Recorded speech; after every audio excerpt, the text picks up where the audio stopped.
الحمد لله نستعينه ونستغفره ونؤمن به ونتوكل عليه ونعوذ به من شرور أنفسنا ومن سيئات أعمالنا من يهده الله فلا مضل له ومن يضلل فلا هادي له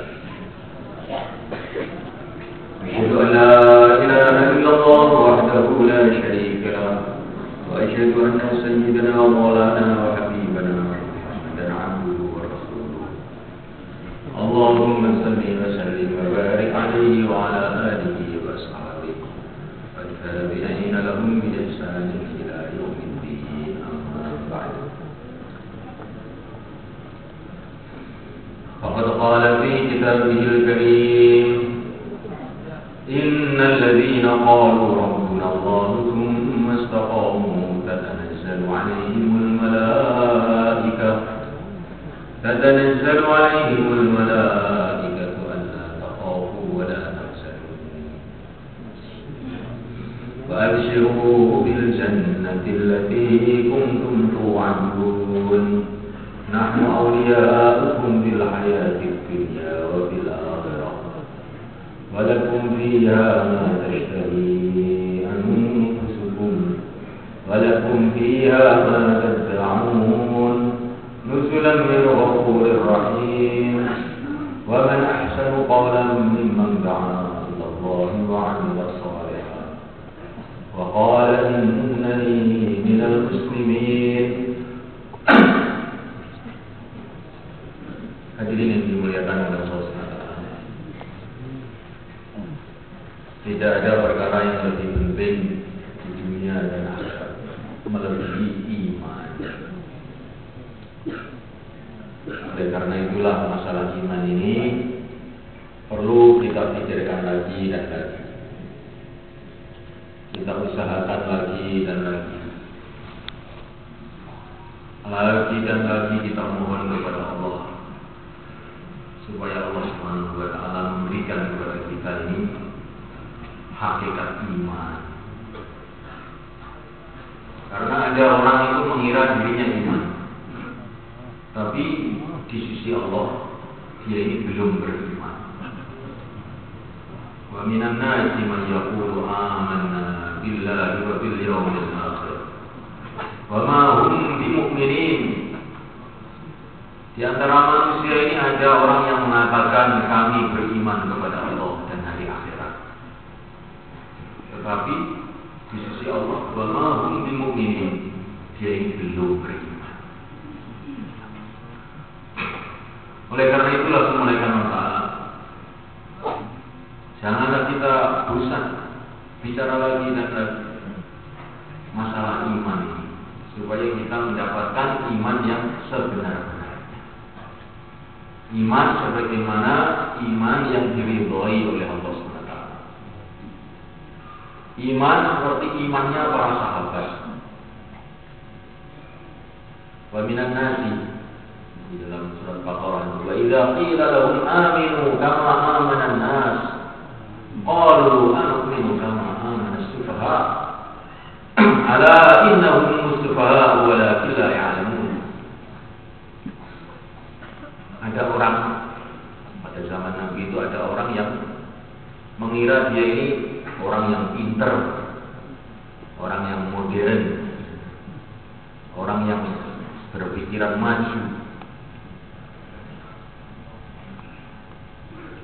sehingga ketika dikatakan kepada mereka aminu kama amanan nas, kamu ini berimanlah seperti imannya para sahabat. Nas itu maksudnya para sahabat. Kamu itu beriman seperti imannya para sahabat gitu. Tapi mereka menjawab bagaimana? Anu'minu kama amana as-sufaha. Apakah saya akan beriman seperti imannya orang-orang yang bodoh-bodoh, orang-orang yang kolot-kolot? Jadi sejak zaman dulu itu juga ada orang yang merasa pinter itu sampai melebihi sahabat pinternya itu, sehingga dicaci oleh Allah SWT dalam Al-Quran. hati-hati dengan orang-orang yang seperti ini. Kalau diajak kembali kepada kehidupan sahabat, dia mengatakan kehidupan zaman unta itu. Ini sekarang ini zaman roket. Sekarang ini juga zaman unta, masih banyak kok unta. Di mana-mana masih banyak unta. Mulai kan Allah Subhanahu wa taala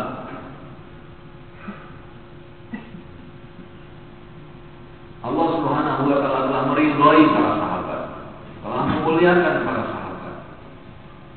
Dan kita disuruh oleh Allah untuk meniru kehidupan mereka, bahkan meniru iman mereka. Iman seperti imannya para sahabat. Maka Syekh Muhammad Ilyas rahimahullah beliau mengatakan, kalau kamu doa kepada Allah, ya Allah, berikanlah kepada aku iman seperti imannya para sahabat, seperti imannya Sayyidina Abu Bakar As-Siddiq radhiyallahu ta'ala, seperti imannya Sayyidina Umar bin Khattab radhiyallahu ta'ala. Iman yang menjadikan kita ini mengikuti kehidupan Nabi 24 jam sampai akhir hayat kita. Inilah imannya para sahabat. Sahabat ini begitu beriman kepada Allah, beriman kepada Nabi, maka mereka telah ambil keputusan kehidupannya untuk mengabdi kepada Allah, mengikuti kehidupan Nabi 100%. Nabi ibadah, ikut ibadah. Nabi dakwah, ikut dakwah. Apa saja yang dibuat oleh Nabi, mereka ikut.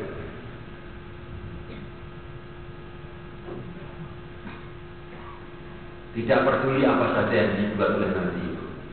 Bahkan kadang-kadang tampak lucu.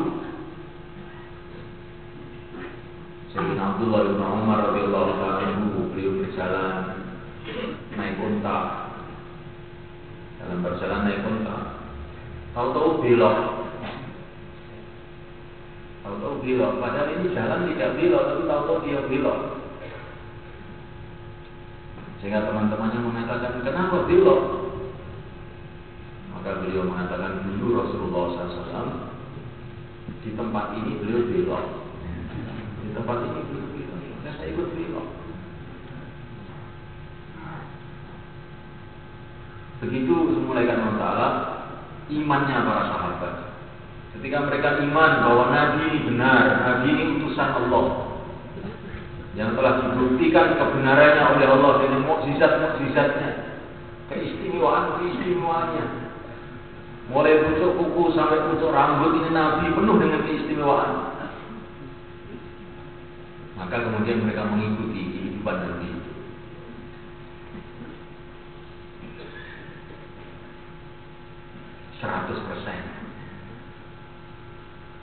Mulaikan Allah Subhanahu wa ta'ala. Maka dalam majelis yang mulia ini kita mau memulai belajar lagi ini iman seperti imannya sahabat. Bagaimana supaya kita ini punya iman seperti iman mereka? Kita harus ada usaha seperti usaha mereka. Usahanya itu kata para ulama pertama kali senantiasa bicara mengenai iman dan mendengarkan pembicaraan mengenai iman. Ini usaha pertama. Baginda Nabi SAW pertama kali disuruh mendengarkan pembicaraan mengenai iman. Iqra bismi rabbikal ladzi khalaq, khalaqal insana min 'alaq.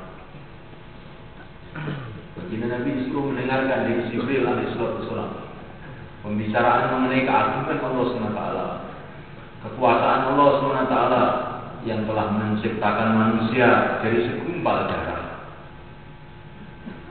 Dari segumpal darah yang tidak ada nyawanya, tidak ada bentuknya, tidak ada otaknya, tidak ada telinganya, tidak ada tulangnya. Tiba-tiba dengan kudrat Allah dengan kekuasaan Allah menjadi manusia, bisa melihat, bisa mendengar, bisa berpikir. Awalam yaral insanu anna khalaqnahu min nutfah fa idza huwa khasimun mubin. Apakah manusia ini tidak melihat? Dulu mereka ini diciptakan dari setetes air mani. Setetes air mani. Fa idza huwa khasimun mubin. Tiba-tiba setelah jadi manusia, ngengkelnya itu setengah mati. Ngengkel terus. Padahal setetes air mani. Kemudian setelah baginda Nabi mendengarkan cerita-cerita keagungan Allah, maka beliau diperintahkan untuk ganti bercerita kepada orang lain. Ya ayyuhal mudzadzir, qum fa'anzir. Hai orang yang berselimut, bangkit dan berikanlah peringatan. Bagaimana cara memberikan peringatan? Wa rabbaka fakabbir. Cerita keagungan Allah. Hanya Allah yang kuagungkan. Cerita keagungan Allah, kekuasaan Allah yang telah menciptakan segalanya. Menciptakan bumi, menciptakan langit, menciptakan dunia, menciptakan akhirat,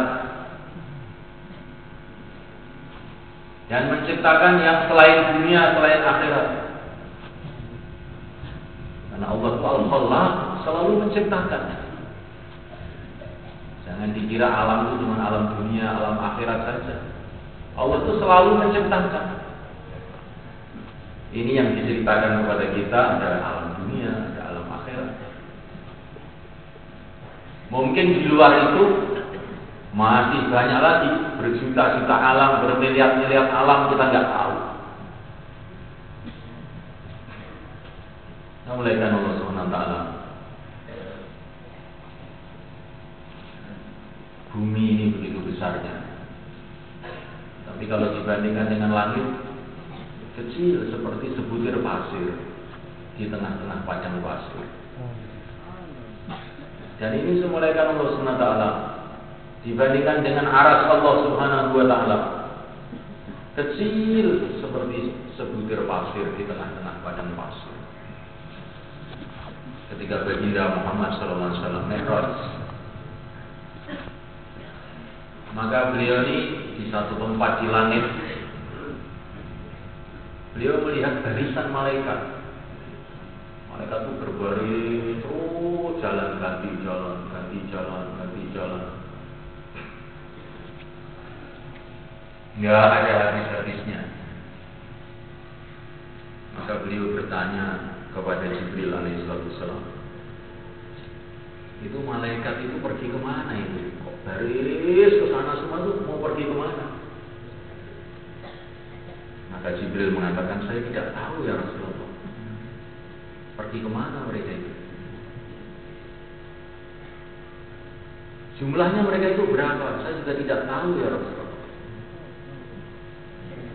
Sejak saya diciptakan oleh Allah, saya sudah melihat barisan ini. Terus saja siang malam baris itu. Dan perginya kemana saya nggak tahu. Dari mana saya juga nggak tahu. Sudah berapa miliar tahun saya pun nggak tahu juga. Wa ma ya'lamu junuda rabbika illa hu. Tidak ada yang tahu pasukannya Tuhanmu kecuali Allah saja.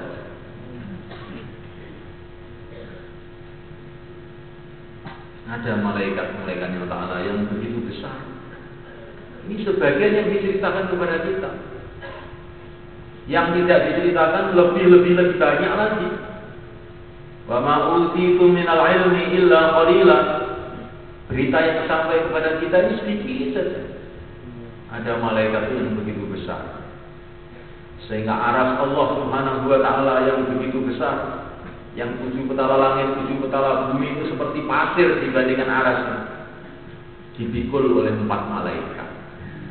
Berapa besarnya malaikat? Dan 4 malaikat ini berdiri di mana? Tidak ada yang tahu selain Allah.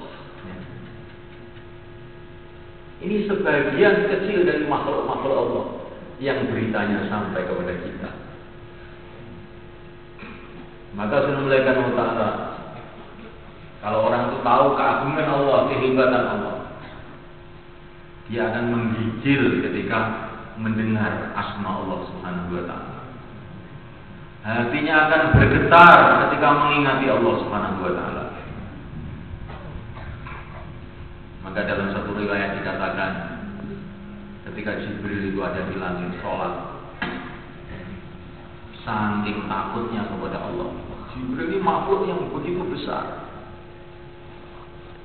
yang sayapnya saja satu sayap dibentangkan akan memenuhi timur dan barat, dan sayap ini jumlahnya ada 600. Bagaimana besarnya Jibril alaihissalam?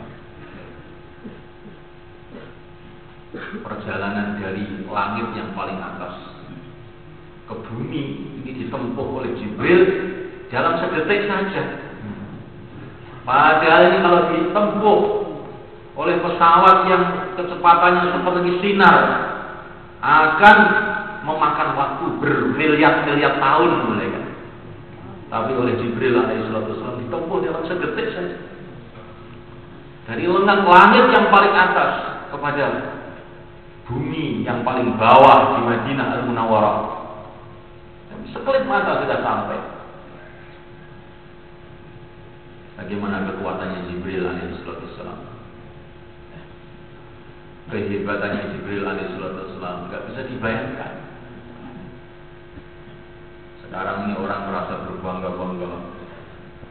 Wah, ini Amerika bisa bikin pesawat ini kecepatannya sekian. Itu dibanding Jibril semut geremet, ya. Semut geremet.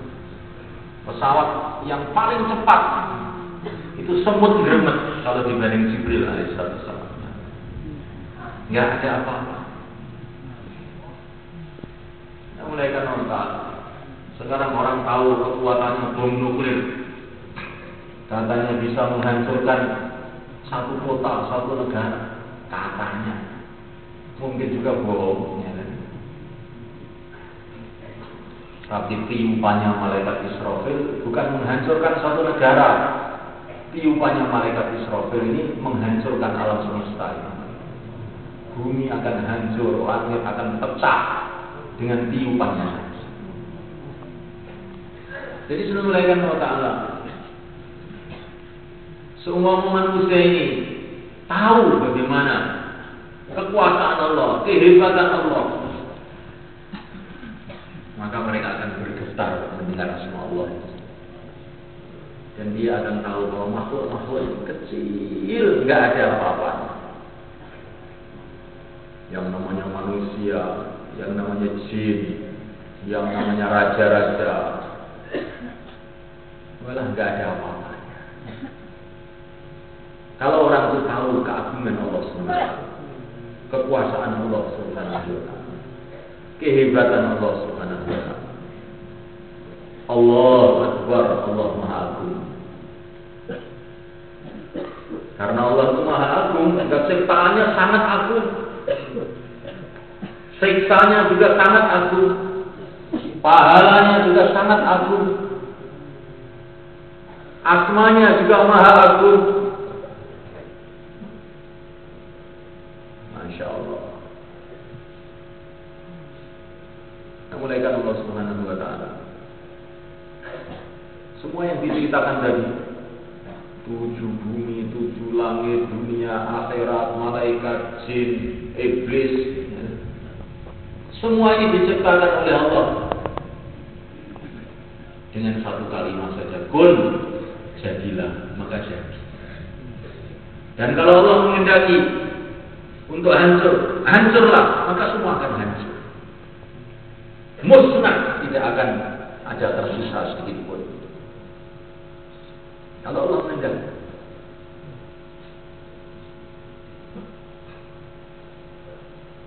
Nah, mulai dari Allah Subhanahu wa ta'ala, orang-orang kafir berbuat maksiat di mana-mana, perasaannya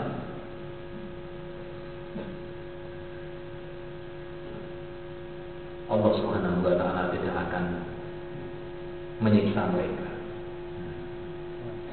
Bebas berbuat semaunya. Itu saking kebodohan mereka. Mereka tidak tahu keagungan Allah SWT. Mereka dikasih kesempatan oleh Allah untuk berpikir, tapi tidak mau berpikir.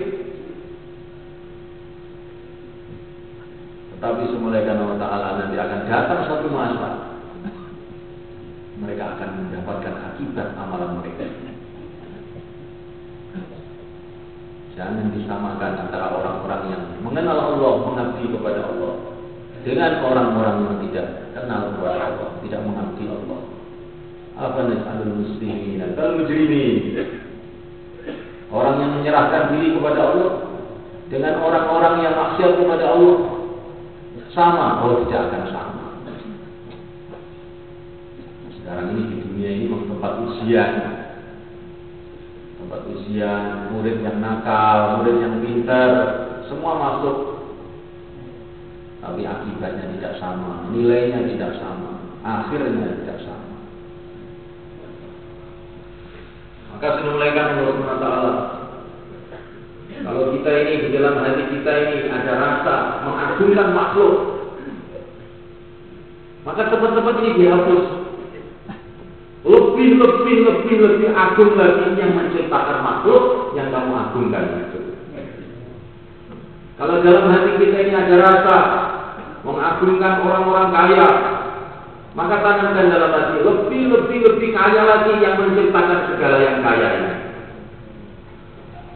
Kalau dalam hati kita ini ada rasa takut kepada kekuatan manusia, kekuatan jin, kekuatan apa saja, maka cepat-cepat kita hapus ini. Yang menciptakan jin, yang menciptakan manusia, yang menciptakan ini lebih lagi kuat. Kalau kita ini merasa takjub dengan kepandian manusia, maka cepat-cepat dihapus.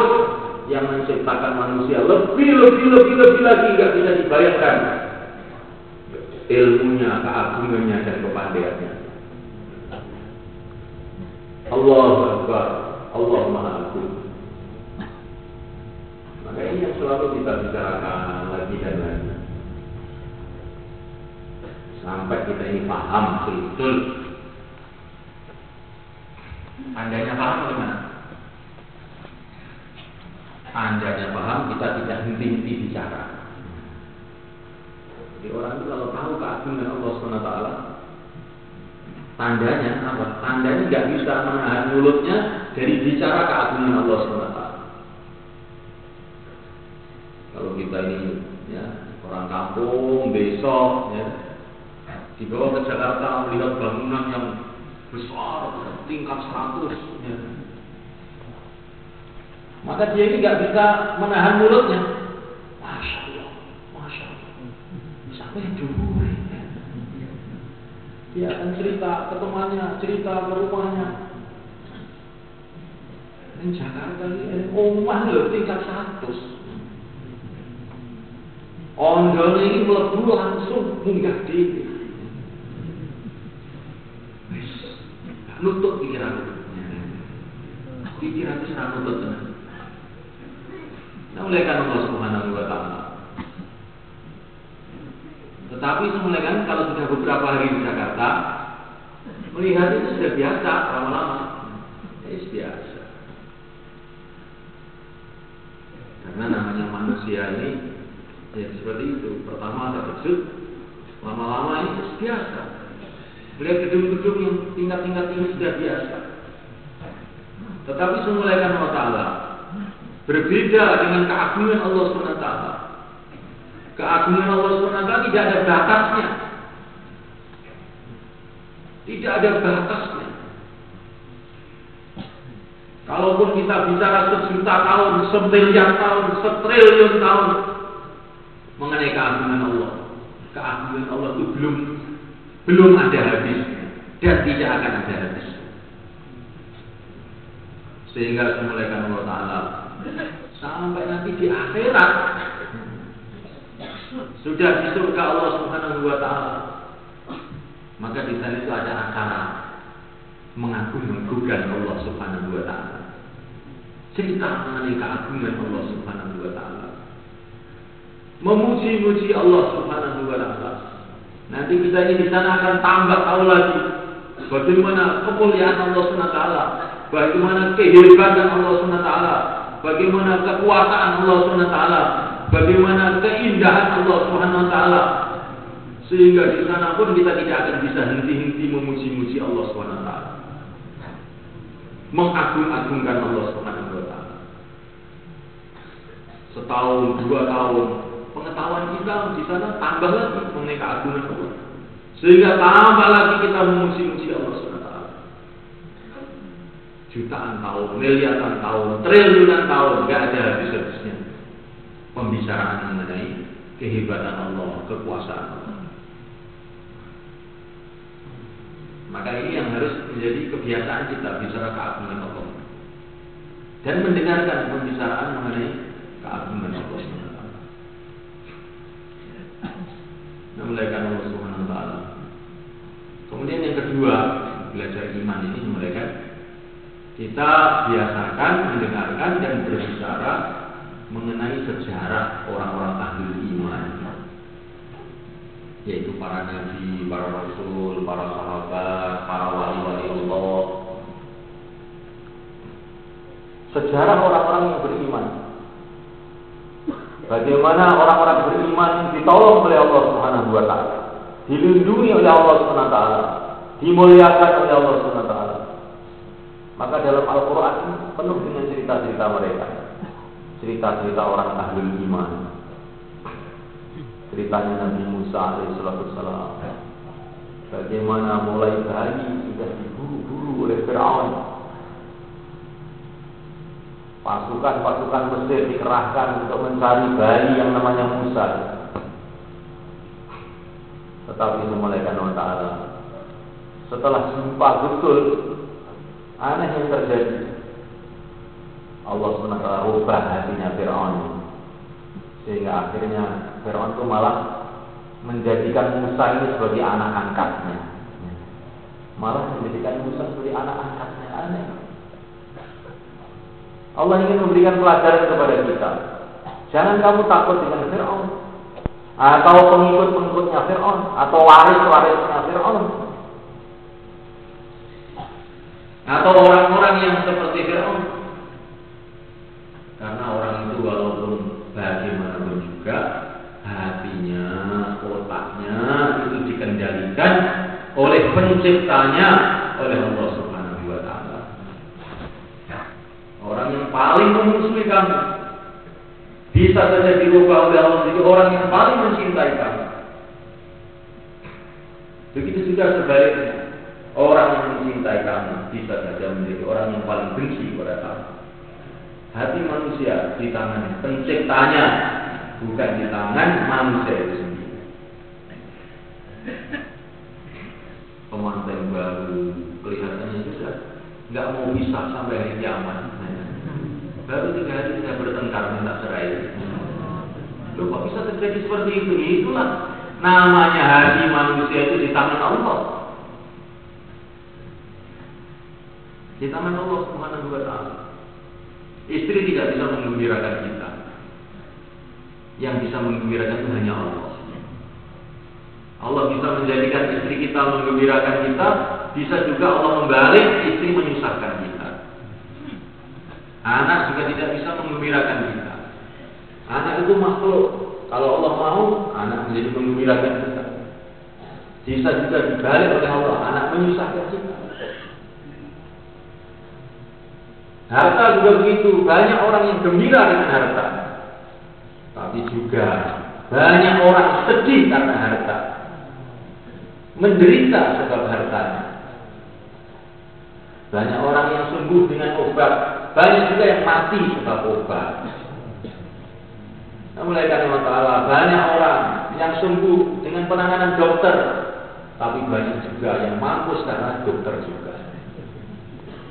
Mulai karena Allah Ta'ala, karena hakikatnya yang memberikan manfaat, memberikan mudarat hanyalah Allah Subhanahu wa Ta'ala. Di sana mulai karena Allah Subhanahu wa Ta'ala, ini keyakinan. Kita belajar sejarahnya para nabi. ceritanya Nabi Yusuf alaihissalam. Bagaimana ketika beliau ini masih kecil, tiba-tiba mimpi, diceritakan kepada ayahnya, inni ra'aitu ahada asyara kawkaba wasyamsa wal qamara ra'aituhum li sajidin. Mimpi ada 11 bintang, bulan dan matahari semuanya sujud kepada Nabi Yusuf. Dan takwilnya mimpi ini maknanya bahwa saudaranya yang 11 itu semua akan hormat kepada beliau, termasuk ayahnya dan ibunya juga. Tapi semulaikan Allah Ta'ala, ini mimpi, dan mimpinya para nabi itu merupakan wahyu. Mimpinya nabi itu wahyu. Kalau mimpinya yang bukan nabi, bagian dari wahyu. Nah, jadi walaupun kita ini bukan nabi, bukan rasul, mimpinya itu ada nilainya juga. Apalagi orang iman, sampai orang kafir itu mimpinya itu ada nilainya. Raja Mesir mimpi ada 7 sapi gemuk-gemuk, dimakan sapi kurus-kurus. Ini orang kafir pada mimpinya diceritakan kepada Nabi Yusuf. Oh, ini maksudnya begini. Ada maksudnya juga, ada takwilnya. Nanti akan ada 7 tahun subur, kemudian ada 7 tahun kering. Mimpinya orang kafir ada nilainya, apalagi mimpinya orang iman, apalagi mimpinya para nabi. Enggak ada orang bilang ini apa ini orang Jawa ini, agamanya agama mimpi. Yang cerita mimpi itu bukan orang Jawa. Allah Subhanahu Wa Taala sendiri dalam Al-Quran mencerita mimpi.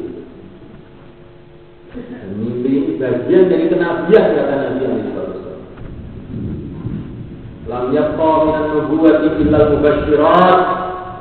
Kenabian sudah ditutup, tidak ada kenabian lagi kata yang mulia Baginda Muhammad SAW. Illa mubasysyirat. Tapi masih ada sisa-sisa kenabian untuk umat ini, yaitu mubasysyirat. Apakah mubasysyirat itu ya Rasulullah? Mubasysyirat itu mimpi yang baik. Jadi mimpi yang baik itu termasuk tetesan-tetesan kenabian. Jadi dimulaikan Allah Subhanahu Wa Taala.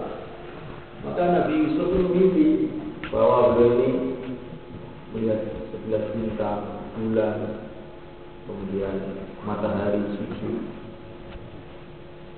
Yang takwilnya itu keluarganya semua akan menghormati beliau. Tapi yang aneh dimulaikan, bangun tidur ini yang terjadi sebaliknya. Malah saudara-saudara ini marah semua kepada beliau. Bahkan beliau ini dibawa dimasukkan ke sumur, dijual ke Mesir seperti budak. Ini pelajaran mereka Allah Ta'ala, bahwa bila Allah itu mau memberi seseorang, itu biasanya diuji dulu.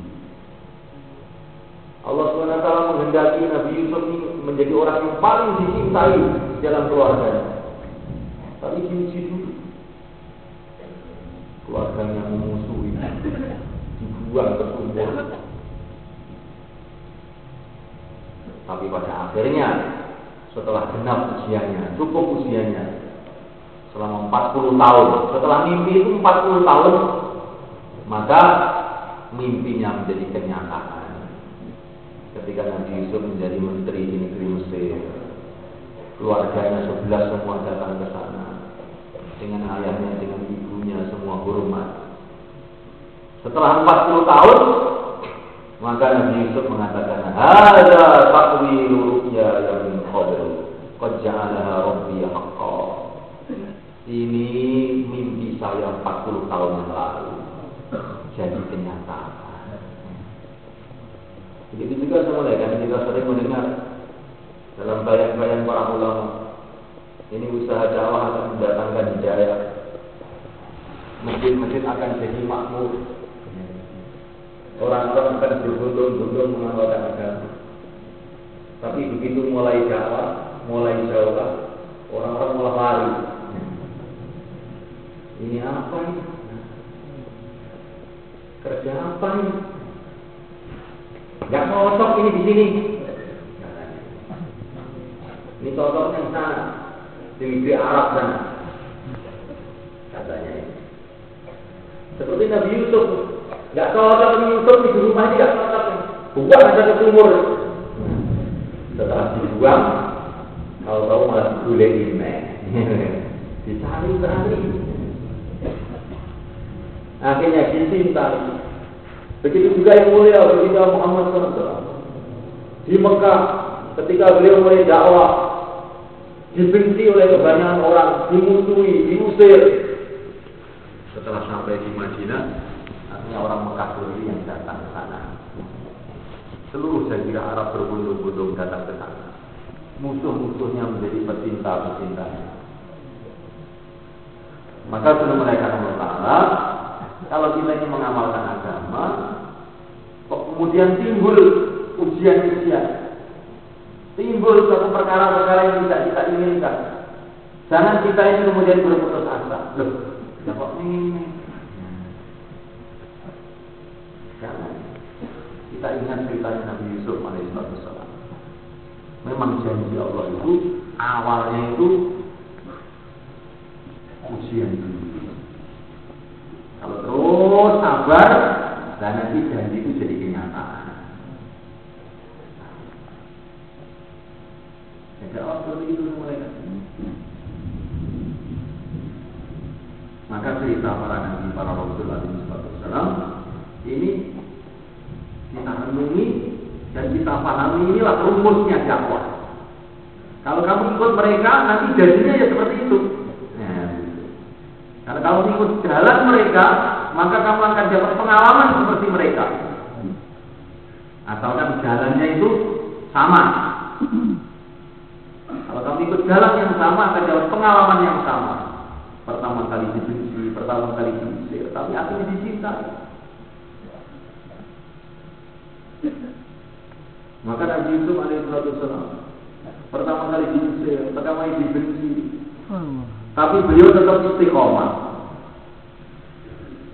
Istiqomah dalam hal apa? Pertama kali istiqomah di dalam dakwahnya. Sampai di penjara pun tetap beliau dalam keadaan dakwah. Kemudian istiqomah dalam akhlaknya. Beliau tidak dendam dengan saudara-saudaranya. Beliau tidak marah dengan saudara-saudaranya. Tapi beliau malah memaafkan. Ya Rasulullah lakum. Semoga Allah mengampuni kamu semua.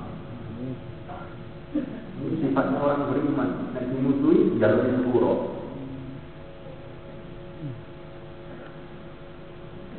Tambah dimusuhi jalannya sepuro. Ini sifatnya orang beriman. Inilah perintah Allah kepada Nabi-Nya. Wastaghfir li dzambika wa lil mu'minina wal mu'minat. Jadi Nabi ini diperintahkan oleh Allah untuk memintakan ampun umatnya. Jadi ini wong megel ning sampean, ya. Jawabane napa? Jaluk sepuro ning Gusti Allah. Ya Allah, dengan sepuro yang niki ya Allah, dengan sepuro yang niki ya Allah. Kata para ulama, kalau kamu bikin marah oleh seseorang, kok sikap kamu itu malah memintakan ampun kepada dia? Nanti satu saat dia akan menjadi mencintai kamu, atau dia akan dihancurkan oleh Allah.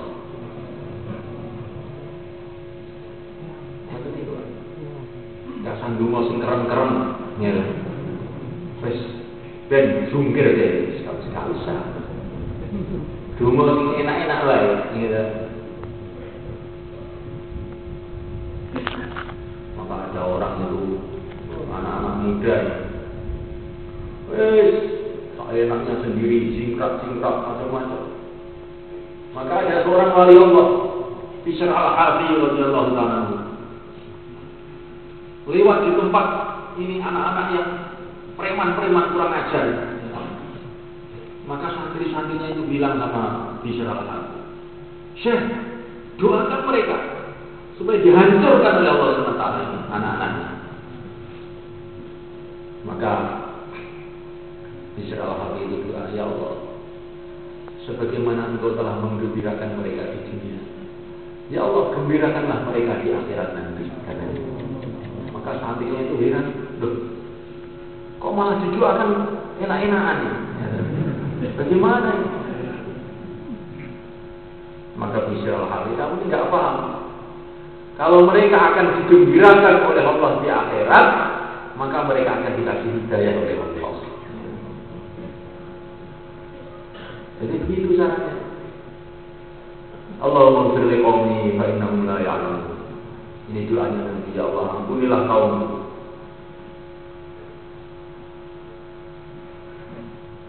Assalamualaikum. Ini yang tidur-tidur didoakan, ya. Ya Allah, ampunilah orang-orang yang tidur-tidur ini, ya Allah. Masya Allah. Jangan malah dilaknat. Si tidur, gedung nih kepalanya malaikat. Nah, jangan seperti itu. Ya Allah, ampunilah dia, berikan hidayah kepada dia, berikan mimpi-mimpi yang baik dalam tidurnya. Salam malaikat.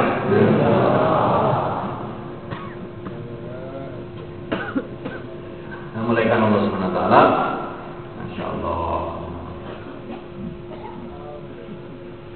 Kalau kamu ini memimpin pasukan, ini kan banyak ada tentara-tentara, dan memimpin pasukan, pasukannya suruh nyerbu ke sana, ngantuk semua, maju malah tidur. Kira-kira bagaimana komandannya?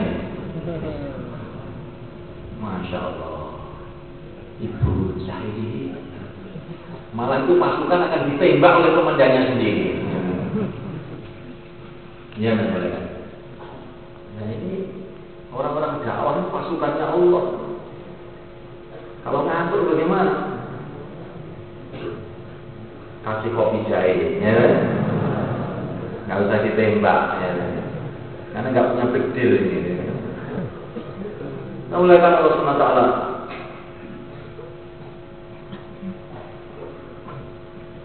Ini pentingnya kemalakan kita senantiasa merenungi kehidupan para nabi.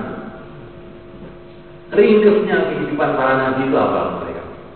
Orang kalau mengamalkan agama, akhirnya sukses di dunia dan akhirat. Walaupun apa kesulitan yang dia hadapi, walaupun apa masalah yang dia hadapi, pokoknya istiqomah amal agama, akhirnya ditolong oleh Allah. Ini kesimpulan cerita seluruh para nabi yang ada dalam Al-Quran. Bagaimana Nabi Yunus alaihissalam dakwah tidak ada yang terima, naik kapal dilempar ke lautan, dimakan oleh ikan, tapi akhirnya ada jalan keluar juga. Bagaimana Nabi Yusuf alaihissalam masalah dengan keluarganya, dibuang ke sumur, dijual sebagai budak, masuk penjara, akhirnya dapat jalan keluar juga. Bagaimana Nabi Nuh alaihissalam dakwah ribuan, ratusan tahun, tidak ada orang yang menggubris kecuali sedikit, tapi akhirnya datang pertolongan Allah juga. Bagaimana Nabi Musa alaihissalam menghadapi masalah dari kaumnya yang senantiasa menentang, dari pemerintahnya, dari pejabat-pejabat, Qarun, Haman, semuanya, tapi akhirnya datang pertolongan Allah SWT. Jadi cerita para nabi, para rasul yang ada dalam Al-Quran itu kesimpulannya itu seperti itu. Ngerti yo, wong nek istiqomah, akhirnya untuk pertolongan Allah. Ini kesimpulannya teman-teman, macam-macam keadaan mereka itu, macam-macam masalah yang dihadapi mereka, tapi semua akhirnya ditolong oleh Allah SWT. Ini kesimpulan pertama. Kesimpulan kedua, orang yang dakwah mesti diuji. Mesti diuji. Gak orang nabi gak diuji kalau Gusti Allah gak orang. Nabi yang jadi raja pun, Nabi Sulaiman alaihissalam juga kena ujian. Sampai kerajaannya lepas selama 40 hari. Kerajaannya itu diambil alih oleh jin-jin. Supaya kita ini tahu, pokoknya kalau dakwah mesti ada ujiannya. Tapi kalau istiqomah mesti akhirnya dapat penyelesaian. Nabi yang jadi raja, nabi yang miskin, nabi yang kaya, semua dapat ujian-ujian. Tapi mereka istiqomah, akhirnya mereka ini mendapatkan kejayaan, kesuksesan, kebahagiaan di dunia ini sebelum di akhirat yang selama-lamanya. Ini belajar iman yang kedua dengan membaca ceritanya para nabi. Kemudian yang ketiga, mulai kan belajar iman yang ketiga dengan mencari pengalaman iman. Bagaimana mencari pengalaman iman? Mencari pengalaman iman itu caranya mulai kan mengerjakan perintah-perintah Allah, baik yang kita sukai maupun yang tidak kita sukai. Jangan milih-milih. Mengamalkan agama itu jangan milih-milih. Nanti kita akan dapat pengalaman-pengalaman iman. Jadi para sahabat Rasulullah Ismail diceritakan dalam Al-Quran. Diajak oleh Nabi pergi ke Badar. Waktu itu hati mereka sebagian masih berat. Wa inna fariqam minal mu'minina lakarihun. Hatinya berat. Diajak berangkat hatinya berat. Tapi semulaikan ta'ala mereka berangkat juga. Akhirnya dapat pengalaman-pengalaman. 1000 malaikat dikirim oleh Allah untuk membantu mereka. Jadi kalau kita ingin dapat pengalaman iman, kerjakan perintah Allah yang tidak cocok dengan hati kita, kesenangan kita, nafsu kita. Ini malam ini habis taklim akhir ini, mau pulang saya, tahan. Wes tak empet teh. Timpet. Itikaf di masjid. Setelah itikaf datang ngantuknya. Wes tak empet ora arek turu aku diritan begini. Mau selawat 10.000 malam Jumat. Nah ini di antara belajar iman itu seperti itu semua. Kerjakan perintah Allah yang tidak sesuai dengan kemampuan kita. Nanti kita dapat pengalaman. Tapi kalau kita ini prinsipnya itu sak penake dhewe, kita tidak akan dapat pengalaman iman. Mungkin dapat pemahaman dari bayan-bayan, tapi kita tidak dapat pengalaman. Akhirnya imannya jadi lemah. Orang itu kalau tidak mau nahan nafsu, tidak dapat pengalaman, imannya lemah. Di para sahabat ini mereka setelah mendengar bayan-bayan, mereka siap mengerjakan perkara-perkara yang mereka nggak suka. Akhirnya dapat pengalaman-pengalaman. Sayyidina Umar radhiyallahu ta'ala duduk bersama Nabi. Tiba-tiba datang 300 orang minta bantuan makanan kepada Nabi. Maka Nabi mengatakan kepada Sayyidina Umar, kasih mereka bahan makan. Ya Rasulullah, kata Sayyidina Umar, saya ini punya kurma cuma sedikit untuk keluarga saya saja. Bagaimana 300 orang? Maka ditarik sama Sayyidina Abu Bakar. Ayo Umar, taat. Taat, kalau ya ngengkel. Taat. Maka Sayyidina Umar, aku taat ya Rasulullah, langsung berangkat. 300 orang dibawa ke rumahnya. Gudang rumahnya dibuka. Maka Sayyidina Umar mengatakan pada satu orang, masuk satu persatu, ambil kurma yang ada di gudang. Maka satu orang masuk, ambil satu karung, keluar. Masuk lagi orang kedua, ambil satu karung, keluar lagi. Nah mulai kan sampai 300 orang mengambil semua satu karung. Padahal ini kurmanya itu cuma satu karung. Diambil 300 karung tidak habis. Nah, barulah semulaikan masalah Sayyidina Umar dapat pengalaman. Oh, kodrat Gusti Allah iki kaya ngono kuwi. Oleh karena ta'ala, orang kalau taat dapat pengalaman. Orang yang tidak taat tidak dapat pengalaman. Kata Syekh Junaid al-Baghdadi, kurang lebih mafhumnya, orang itu kalau taat dalam satu saat imannya bisa naik 70 tingkatan. Tapi kalau orang itu tidak taat 70 tahun tidak naik imannya. Pancet menunggu ya. Maka kita ini belajar taat. Insyaallah mulai. Agama ini yang kita suka, yang kita tidak suka, sing nyenengne, sing gak nyenengne, sing paham, sing gak paham, semua kita jalankan. Kita kerjakan dengan ridho, dengan ikhlas, dengan berharap kepada Allah. Maka kita nanti akan dapat pengalaman-pengalaman iman. Kemudian belajar iman yang keempat mereka dengan doa. Doa kepada Allah. Ya Allah, berikan kepada aku iman yang sempurna seperti imannya para sahabat. Doa. Dan ini harus diulang-ulang. Allah yuhibbul mulihina bid-doa. Allah itu suka dengan orang-orang yang doa itu diulang lagi terus gak henti. Ya Allah, berikan kepada aku iman yang sempurna. Ya Allah, berikan kepada aku iman yang sempurna. Terus. Dan sebaik-baiknya doa adalah doa waktu sholat. Karena sholat ini memulaikan ibadah yang komplit. Sholat ini ibadah yang komplit. Di situ ada baca Qur'annya, di situ ada rukuknya, ada sujudnya, ada baca selawatnya, ada doanya juga, ada tasbihatnya. Jadi sholat itu ibadah yang komplit. Oleh karena itu, kalau kita doa waktu sholat itu, doa kita nilainya akan sangat tinggi. Dan juga doa setelah sholat. Dan doa sebelum sholat. Doa antara iqamah dan antara azan dan iqamah itu termasuk doa-doa makbul kata Nabi. Jadi kalau sudah azan, cepat-cepat ke masjid, mulai doa.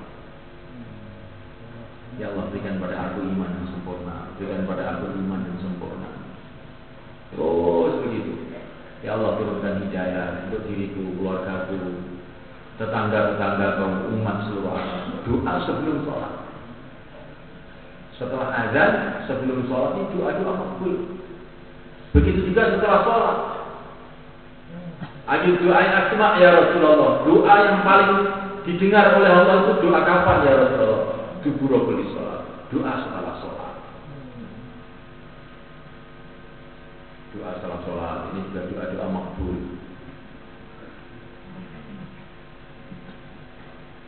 Ini ada hadisnya semua ya. Kemarin ada orang cerita pada saya, ini Pak, saya dapat selebaran, katanya doa saya habis sholat itu bid'ah Pak. Ini bagaimana ini orang?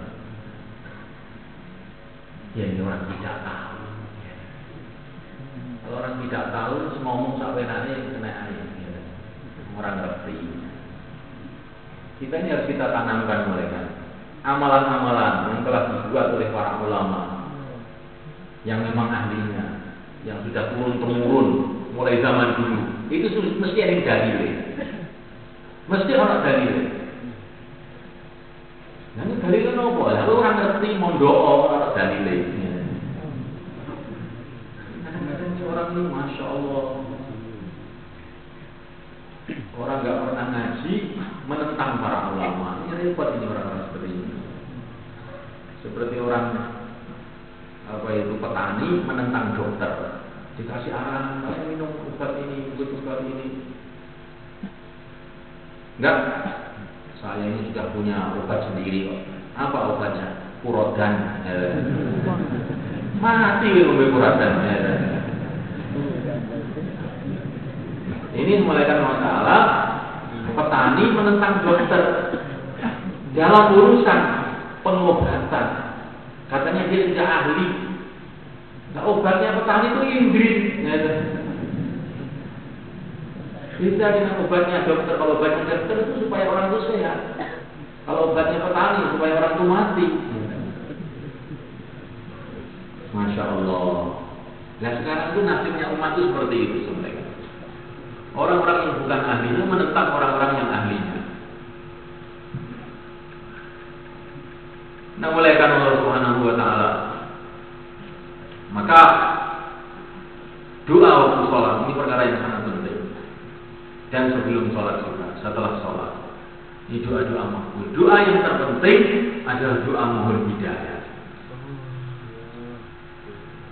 Mohon hidayah kepada Allah Subhanahu wa Ta'ala.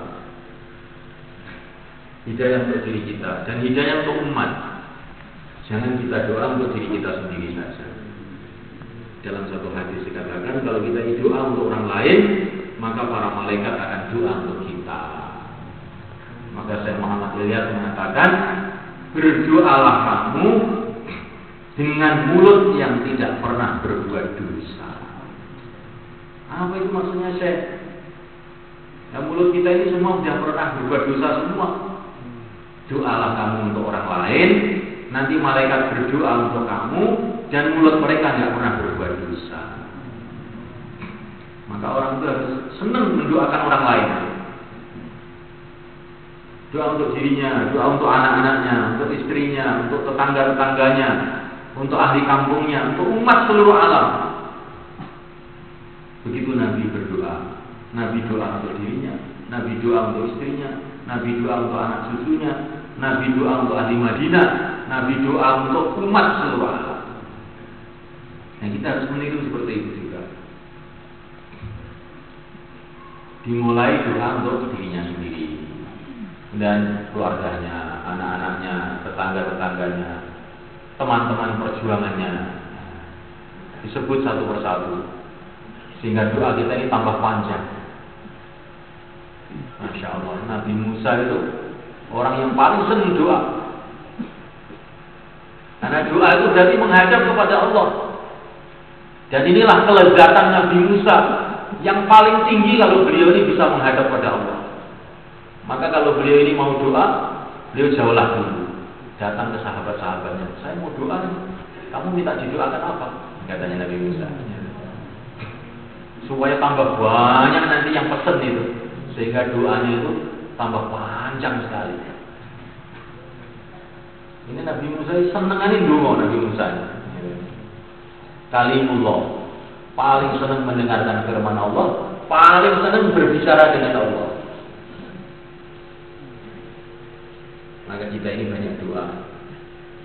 Dan doa itu jangan kamu anggap apa itu perkara kecil. Kamu itu bisa doa, itu sudah merupakan anugerah besar. Karena kamu sekarang telah menghadap kepada Allah. Apapun yang Allah berikan, kamu sudah dapat keberuntungan. Bahkan kalau orang mau berpikir menghadap kepada Allah ini sudah sebesar-besarnya keberuntungan. Orang pergi ke tempatnya raja, boleh menghadap, boleh ngomong-ngomong dengan raja. Walaupun nggak dikasih kopi, nggak dikasih teh, dia sudah gembira karena berjumpa dengan raja. Begitu juga sama orang beriman, bisa menghadap kepada Allah sudah keberuntungan besar. Umpama nggak dikasih apa-apa pun, ini sudah keberuntungan besar. Padahal orang itu kalau doa kepada Allah pasti akan dapat hasil. Hasilnya apa? Terserah Allah, bukan terserah kita. Terserah Allah. Tapi mesti ada hasilnya. Kemudian dimulaikan Allah Subhanahu wa Ta'ala. Cara untuk meningkatkan iman lagi, dimulaikan bagaimana kita ini mengatur kehidupan kita ini dengan cara syariat. Kalau kehidupan kita ini kita atur dengan cara syariat, maka dimulaikan Allah Ta'ala, iman kita ini akan senantiasa meningkat. Bagaimana maksudnya? Kita harus belajar ilmu agama. Setelah belajar diamalkan. Kalau kita mau dagang, belajar pada para ulama bagaimana dagang yang benar. Maka dalam perdagangan itu pun kita nanti akan mendapatkan peningkatan iman. Kalau mau kawin, belajar pada para ulama dulu bagaimana kawin yang benar. Kewajibannya seorang suami pada istrinya itu apa? Dan kewajiban seorang istri kepada suami itu apa? Bagaimana dulu Nabi memperlakukan istrinya? Ya, baru semulaikan Allah Ta'ala, nanti perkawinan kita ini pun akan mendatangkan keberkahan, akan mendatangkan peningkatan iman juga. Maka kita mesti belajar ilmu agama, dan belajarnya ini kepada orang-orang yang jelas. Karena ilmu agama itu yang membawa Nabi, dan Nabi itu telah mewariskan ilmu agama ini kepada para sahabat, dan para sahabat telah mewariskan ilmunya ini kepada para imam-imam. Sudah ditulis secara lengkap ilmu mereka ini oleh para imam-imam. Al-Imam Syafi'i, Al-Imam Abu Hanifah, Al-Imam Malik, Al-Imam Ahmad bin Hanbal. Sudah ditulis dengan lengkap dan diturunkan kepada orang-orang setelah. Maka dimulaikan Allah Ta'ala, kalau kita belajar ilmu agama harus belajar kepada orang-orang yang jelas, punya silsilah yang jelas, dari gurunya, dari para imam-imam, dari para sahabat, dari Nabi, harus kenal. Jangan kita mengambil agama dari selebaran, dari buletin, dari majalah, dari koran. Ini bahaya mereka. Karena ini orang-orang yang nulis tidak genah siapa yang nulis. Apakah ada seorang dokter jadi dokter dengan membawa majalah, dengan membaca majalah? Nggak diakui. Dokter itu jadi dokter harus sekolah kedokteran sekian tahun, latihan, dan dibimbing oleh tenaga-tenaga ahli, baru dia boleh praktek. Nah ini ada orang belajar agama lewat koran majalah, langsung praktek. Bagaimana? Itu seperti orang bawa beli buku kedokteran, dibaca sendiri, langsung ditulis depan pintu, praktek jam sekian sampai jam sekian. Tidak lama datang polisi ditangkap. Ini bisa membunuh banyak orang ini. Bukan dokter kok praktek kedokteran. Begitu juga semulaikan Allah Ta'ala. Kalau orang belajar ilmu agama tidak kepada orang-orang yang ahli, nah ini yang gawat ini. Bisa menyesatkan orang. Maka semulaikan Allah Ta'ala. Ada orang bilang, saya nggak perlu dengan Imam Syafi'i, saya langsung. Oh ini kamu keliru. Kamu harus lewat orang-orang yang ahli. Karena kamu tidak akan sampai langsung kepada Nabi, nggak bisa. Kamu kepada orang yang ahli, orang ahli yang sebelumnya diajar oleh orang yang ahli juga, sampai Imam Syafi'i. Kemudian Imam Syafi'i dari gurunya lagi, Imam Malik, dari gurunya Nafi, dari gurunya lagi Abdullah bin Umar, dari yang mulia baginda Muhammad SAW. Baru ini ilmu ini sah, ya. Genah, nasabe itu genah. Iki anak isopo genah.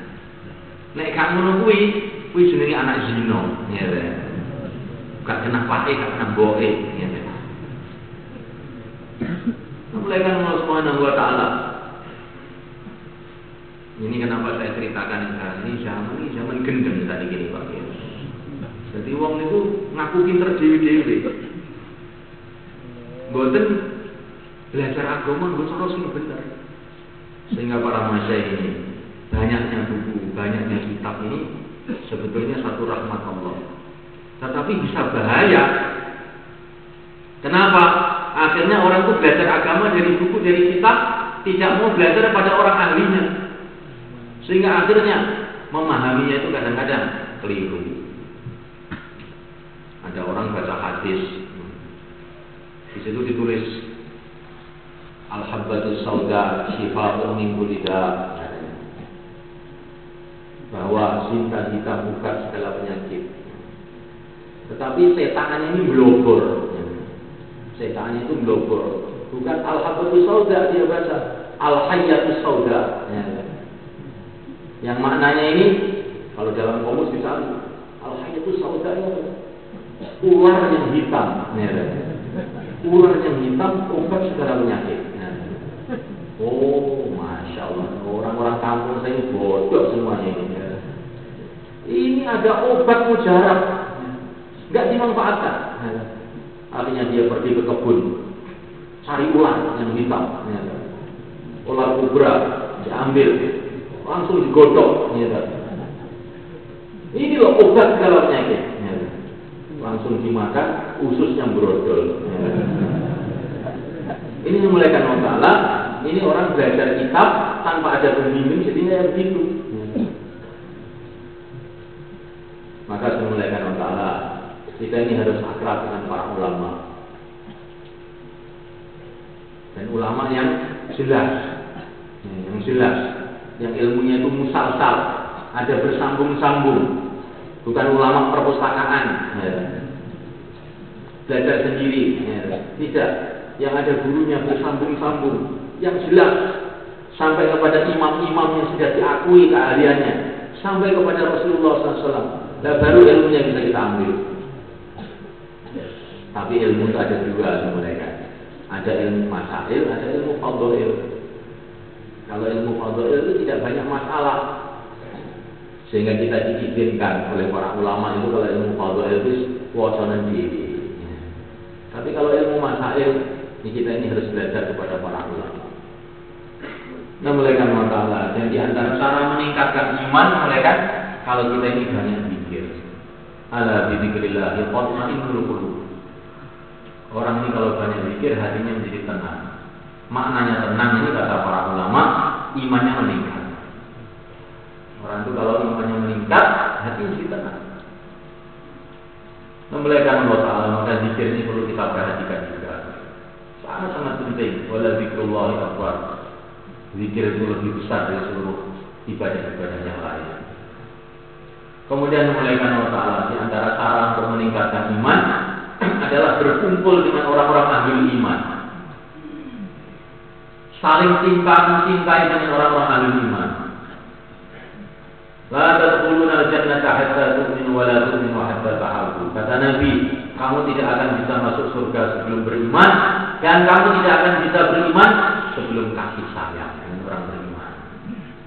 Maka kasih sayang dengan orang beriman, berziarah satu sama lain, duduk dengan kasih sayang, bantu-membantu dengan orang beriman, saling mendoakan dengan orang beriman, ikram dengan orang-orang yang beriman. Ini bagian dari di antara cara untuk meningkatkan iman. Ini pertanyaan penting, kumpul orang-orang ahli iman meningkatkan iman. Begitu juga kumpul dengan orang-orang fasik. Ya, orang yang rusak ini juga akan merusakkan iman. Dakwah ini semulaikan. Dakwah itu harus kepada semua orang, sampai kepada orang kafir. Tapi kalau berteman hanya dengan orang-orang baik saja. Dakwah kepada semua orang. Tapi kalau berteman, bertemanlah dengan orang-orang yang baik. Karena orang itu akan ketularan temannya. Al-mar'u ala dini khalilihi, falyanzur ahadukum man yukhalil.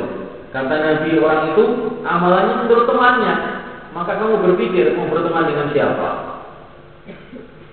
Konco-konconya api, dia jadi gampang api. Konconya elek, dia jadi gampang elek.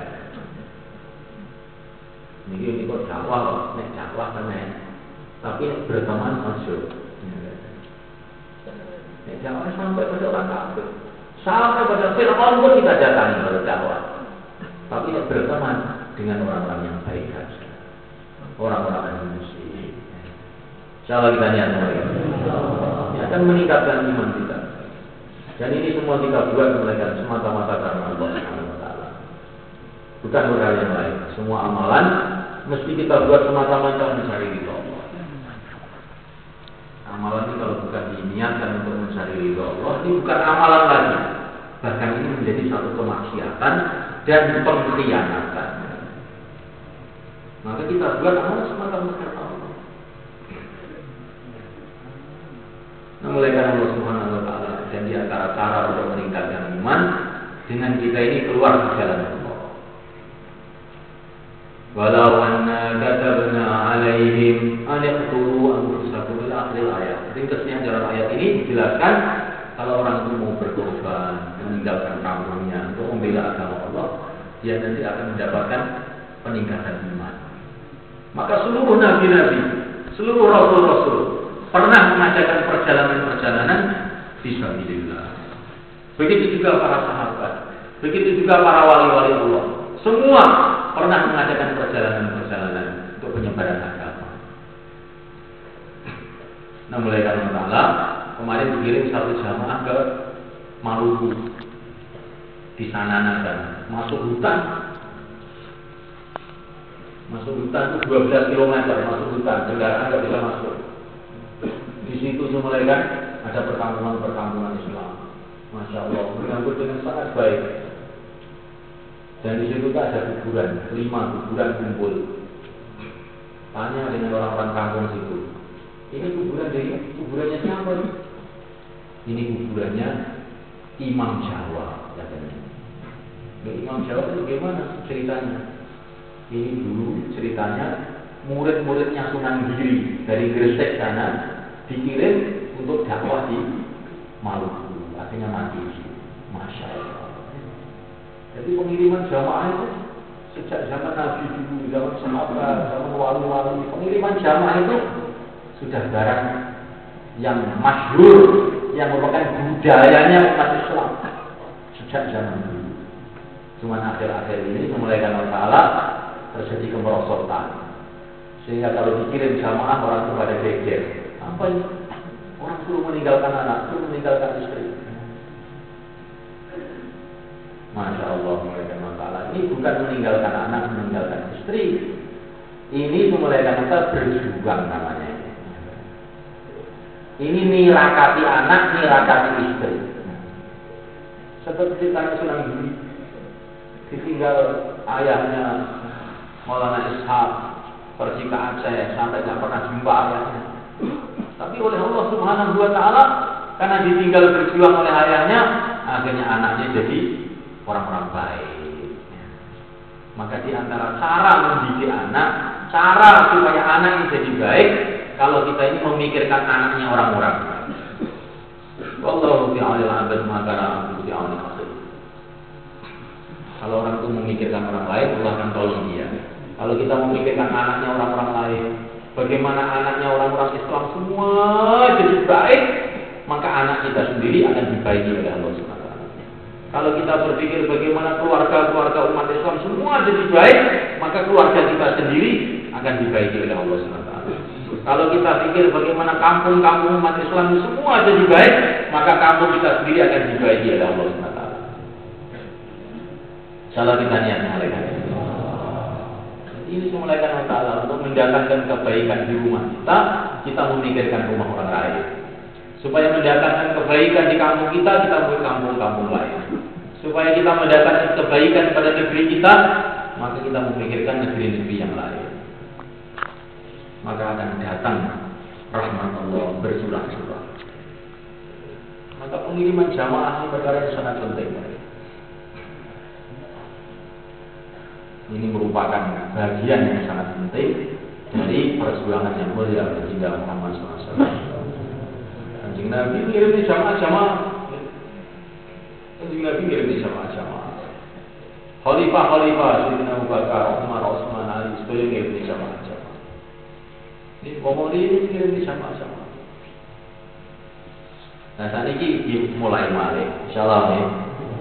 Dimulai malih. Begitu kita bangkit mulai karena Allah untuk memikirkan daerah lain, kampung lain, negeri lain, maka kita akan dapat doanya nanti. Rahimallahu khulafa'i alladzina yuballighuna anni.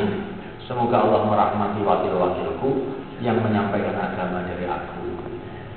Kita mewakili Rasulullah pergi ke Madura, pergi ke Kangean, pergi ke Irian, pergi ke Flores, pergi ke Maluku, masya Allah. Mewakili Nabi. Ini satu anugerah besar kepada kita.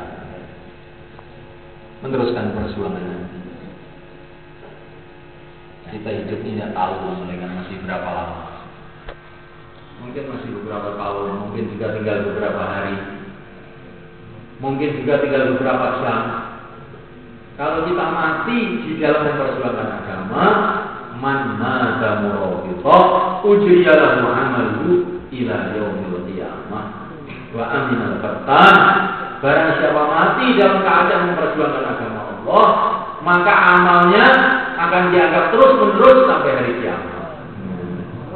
Kalau kita ingin umur panjang, amal kebaikan terus, maka bagaimana kita mati dalam memperjuangkan agama Allah. Wa aminal fatan, dan nanti kalau dikubur sudah tidak diuji lagi. Malaikat datang mau menanya kita, man rabbuka, man nabiyuka. Malaikat lain datang. Ini nggak usah diuji. Ini ujiannya sudah di dunia. Ya. Maka saya malaikat berkata, ini sekarang ujian. Nah, kalau kita mau ujian sekarang, maka nanti dikubur sudah tidak diuji lagi. Bagaimana ujiannya? Dengan kita ini memperjuangkan agama Allah. Insya Allah malaikat. Yang lihat tuh 4 bulan, 40 hari, silakan berdiri. Apa belum? Susah. Silakan malaikat. 4 bulan, 40 hari. Monggo. Masya Allah. Alhamdulillah. Alhamdulillah. Jazakumullah. Monggo, monggo.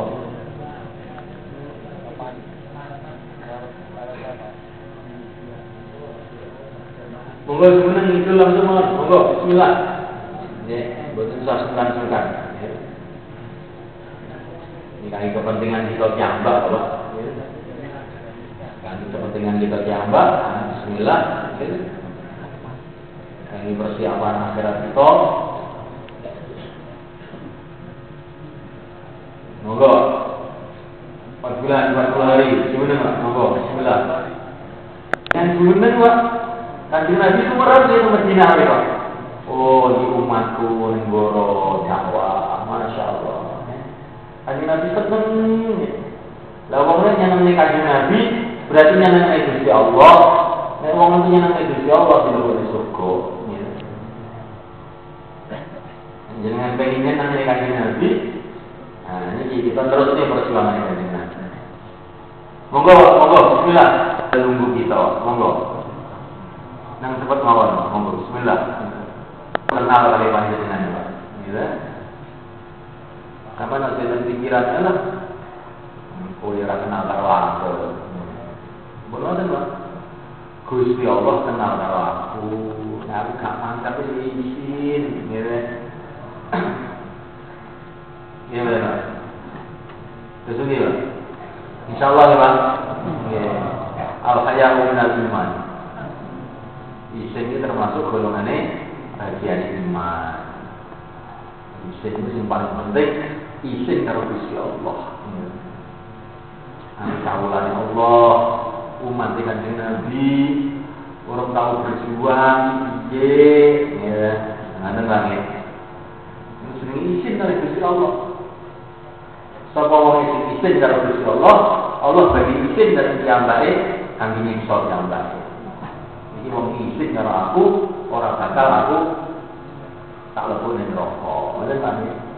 Monggo, seneng male bakal mati. Sudah tidak bisa buat amal lagi. Tapi karena kita dakwah, amalan kita hidup di mana-mana, kita dapat pahalanya. Ya. Kita tersenyum di kubur ya. Di kubur itu mesem, untuk kiriman kok Flores, untuk kiriman kok Penggoro, ya. Untuk kiriman kok Indonesia, untuk kiriman kok Jakarta. Ya. Nombok kiriman terus lah itu. Karena dengan sudah ke Jakarta, muridnya amal itu mriko. Sampai menjalankan Bluro, muridnya amal itu mriko. Sampai menjalankan gunung-gunung, muridnya amal itu mriko. Sampai kubur main semua. Malaikat dugi kiriman di Penggoro, kiriman di Jakarta. Seperti kalau kita ini di pesantren, dapat kiriman bisa, senang ya. Masya Allah, kiriman. Apalagi yang ngirim itu banyak. Sana ngirim, sana ngirim, sana ngirim. Ngerti ini tak mulai dia tadi. Siapa terus? Insya Allah ya. Sebelum kita niat mencapai kamulan ya.